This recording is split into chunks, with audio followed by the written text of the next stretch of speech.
The wrench slipped from Marcus Chen's oil-stained hands, clattering against the concrete floor of his small garage. For a moment he just stood there, staring at his trembling fingers. The same hands that had changed his daughter's first diaper, that had held her through countless nightmares after her mother left, that had worked 18-hour days to keep a roof over their heads. At 42, Marcus felt like he'd lived 3 lifetimes, each one harder than the last. The fluorescent lights buzzed overhead, casting harsh shadows across the cramped shop that bore his name, and he wondered, not for the first time, if he'd ever catch a break. But then he heard Emma's laughter drifting from the small office in the back where she was doing homework, and he remembered why he kept going. Some things were worth fighting for, even when the world seemed determined to knock you down. If this story touches your heart, please take a moment to like, share, and subscribe to the Kindness channel. Your support helps us spread stories that remind us of the good in humanity. The sleek black Bentley pulled into Marcus's modest garage just before closing time on a Friday evening. Marcus noticed it immediately, not just because luxury cars were rare in his working-class neighborhood, but because it was sputtering and jerking like a wounded animal. The engine died completely as it rolled to a stop. A woman stepped out, designer heels clicking sharply against the concrete. Everything about Victoria Sterling screamed wealth. The tailored suit, the diamond earrings, the way she held her phone like a weapon. She was maybe 35, with the kind of polished appearance that came from personal stylists in expensive salons. "Are you open?" she asked, her tone making it clear this wasn't really a question. "Just about to close, but I can take a quick look," Marcus said, wiping his hands on his worn coveralls. "What seems to be the problem?"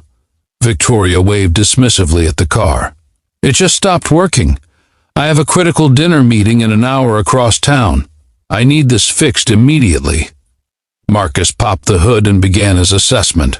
"Looks like your fuel pump might be—" "I don't need a mechanics lesson," Victoria interrupted, scrolling through her phone. "I need my car fixed. How long?" "Well, if it's the fuel pump, I'd need to order the part. For a Bentley, that's not something I keep in stock. Earliest I could get it would be Monday." Victoria's head snapped up. "Monday? Are you joking? Do you have any idea who I am?"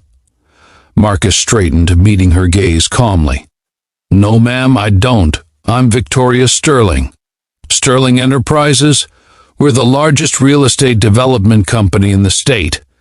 She said it like she was explaining something obvious to a child. "I could buy 10 of these garages with what I spend on coffee." "That's impressive," Marcus said evenly, "but it doesn't change the fact that I need to order the part." Victoria's expression hardened. "This is exactly what's wrong with small businesses. No urgency, no understanding of important clients. People like you just coast through life making excuses." She glanced around the modest garage with barely concealed disdain. "I suppose I shouldn't expect much from a place like this." Marcus felt the words like a physical blow, but he kept his voice steady. "I understand you're frustrated, but—" "Daddy?" Emma appeared in the doorway of the office, her backpack slung over one shoulder. At 12 years old, she had her mother's dark hair and Marcus's kind eyes. "Are we still getting pizza tonight?" Victoria barely glanced at her. "Great, you're making your kid work now too? How very entrepreneurial." "She's not working. She does her homework here after school," Marcus said, a protective edge creeping into his voice. Emma, sensing the tension, walked over to stand beside her father. She'd inherited his ability to read people, and something in her young face showed she understood exactly what kind of person Victoria Sterling was. "I'll call you a tow truck," Marcus offered. "They can take it to the Bentley dealership downtown. They might have the part." Victoria made a frustrated sound and turned away to make a call. While she argued loudly with someone on the phone, Emma tugged on Marcus's sleeve. "Dad, isn't that the car that has the electronic fuel system?" she whispered. "Like the one you were reading about last week?" Marcus blinked.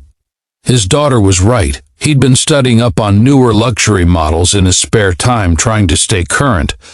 Some of the latest Bentleys had electronic fuel management systems that could fail due to a simple sensor issue, not the pump itself. He moved back to the car and checked the diagnostic computer. Sure enough, it was a faulty sensor, something he could fix in 15 minutes with a part he actually had in stock. Victoria finished her call and turned back, eyes blazing. "The tow truck will be an hour." "An hour? This is absolutely—" "Ma'am," Marcus interrupted gently. "I think I found the actual problem. It's not the fuel pump. It's a sensor, and I have one that'll work. I can have you back on the road in about 20 minutes. Victoria paused, suspicion crossing her face. "You said you couldn't fix it." "I was wrong about what the problem was. Emma reminded me about the electronic system in these newer models." For the first time, Victoria actually looked at Emma, then back at Marcus.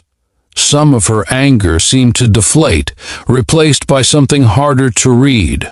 "Fine. How much?" "For the part and labor, $150. Marcus got to work. Emma sat on a nearby stool, swinging her legs and occasionally handing him tools. Victoria watched in silence, her phone momentarily forgotten in her hand. As Marcus worked, Emma started chatting, the way kids do. "My dad's the best mechanic in the city. People don't always know it because we don't have a fancy shop. But he's fixed cars for 3 different dealerships when they couldn't figure out what was wrong." "Emma," Marcus said softly, a gentle warning. "It's true, though. And you do it all by yourself since Mom left. You take care of me and the business, and you still volunteer at the community center on Sundays to teach people basic car maintenance for free." Victoria's expression shifted, something uncomfortable flickering across her face. Marcus finished the repair and started the engine. It purred to life, smooth and powerful. All set. Victoria stood there for a long moment. When she finally spoke, her voice was different, quieter. "I was incredibly rude to you, both of you. I'm sorry." Marcus nodded. "We all have bad days. That's generous considering I was—" She trailed off, looking around the garage again, but this time seeing it differently. "You know, I built my company from nothing. 20 years ago, I was working 3 jobs, eating ramen, sleeping in my car sometimes. I told myself I'd never forget what that was like." She met Marcus's eyes. "But somewhere along the way, I did forget. I started measuring people by their business cards and bank accounts instead of their character." She pulled out her checkbook. $150, you said?" "That's right." Victoria wrote the check, then paused and wrote another one. She handed both to Marcus. The second check made his eyes widen. It was for $10,000. "Ma'am, I can't— It's not charity," Victoria said firmly. "Consider it a consulting fee. I'm expanding my company into property management, which includes maintaining a fleet of vehicles for our buildings. I need a reliable mechanic who'll be honest with me, who won't overcharge and who does quality work. From what I've seen tonight, that's you." She pulled out a business card. "Call me Monday. Let's discuss a contract." Marcus stared at the check, then at Victoria, speechless. "And Marcus," Victoria added, her voice softer. "Thank you, not just for fixing my car, for reminding me who I used to be, who I should still be." As the Bentley pulled away, Emma hugged her father's waist. "You did good, Dad." Marcus looked down at the checks in his hand, then at his daughter's beaming face. "We did good, sweetheart. We did."